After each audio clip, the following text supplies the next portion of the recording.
ప్రేక్షకులందరికీ నమస్కారం. 2025 సంవత్సరం ఫిబ్రవరి 16వ తేదీ నుండి ఫిబ్రవరి 22వ తేదీ వరకు గల వారఫలాల్లో కన్యా రాశి వారికి ఎలా ఉండబోతుంది, అలాగే ఈ రాశి వారు చేయాల్సిన పరిహారాలు ఏమిటో తెలుసుకోబోయే ముందు మీరు ఏమైనా సమస్యలతో బాధపడుతుంటే వాటి పరిష్కారం కోసం మీరు మా గురువు గారి నెంబర్కి కాల్ చేసి మీ సమస్యలకి తగిన పరిష్కారం పొందండి. ఖచ్చితంగా మీ సమస్య పరిష్కారం అవుతుంది. అలాగే మీరు మొదటిసారి మా ఛానల్ ని చూస్తున్నట్లయితే వెంటనే సబ్స్క్రైబ్ చేసుకోండి. ఇక పూర్తి వివరాల్లోకి వెళ్తే కన్యా రాశి వారికి ఈ వారం 9వ ఇంట్లో బృహస్పతి ఉండడం వల్ల ఆరోగ్యపరంగా ఈ వారం సాధారణం కంటే కొంచెం మెరుగ్గా ఉంటుంది. అలాగే రాహు చంద్రగ్రహానికి సంబంధించి 7వ ఇంట్లో ఉన్నందున మీరు సరదాలలో మరియు పార్టీ సమయంలో మీరు మద్యపానానికి దూరంగా ఉండాలని సలహా.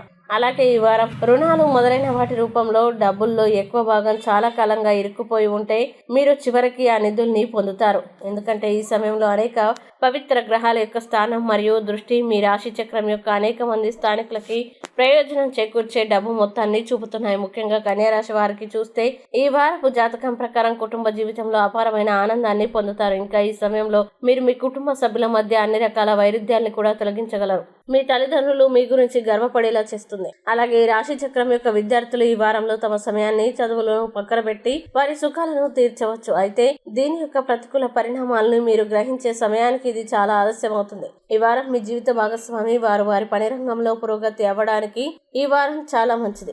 దీని ఫలితంగా మీ వైవాహిక జీవితంలో ఆనందం వస్తుంది. రొమాంటిక్ డిన్నర్ తో పాటు ఈ వారం ముగుస్తుంది. ఇక కన్యా రాశి వారు ఈ వారం చేయాల్సిన పరిహారాలు గనక చూసినట్లయితే ప్రతిరోజు 11 సార్లు ఓం మహావిష్ణువే నమః అని జపించండి. మంచి శుభ ఫలితాలని పొందుతారు. అలాగే ఈ వారం కన్యా రాశి వారికి అనుకూల తేదీలు గనక చూసినట్లయితే వీరికి 20వ తేదీ చాలా మంచి రోజు. ఈ తేదీలో ఏ పని ప్రారంభించినా సరే ఈ వీడియోని లైక్ చేయండి, షేర్ చేయండి. మరియు మీరు ఏమైనా సమస్యలతో బాధపడుతున్నట్లయితే వాటి పరిష్కారం కోసం మీరు మా గురువు గారి నెంబర్కి కాల్ చేసి మీ సమస్యలకి తగిన పరిష్కారం పొందండి. ఖచ్చితంగా మీ సమస్య పరిష్కారం అవుతుంది. ఇంకా మీరు అనుకున్నటువంటి అన్ని పనుల్లో అంత మంచి జరగాలని కోరుకుంటూ సర్వే జన సుఖినో భవంతు.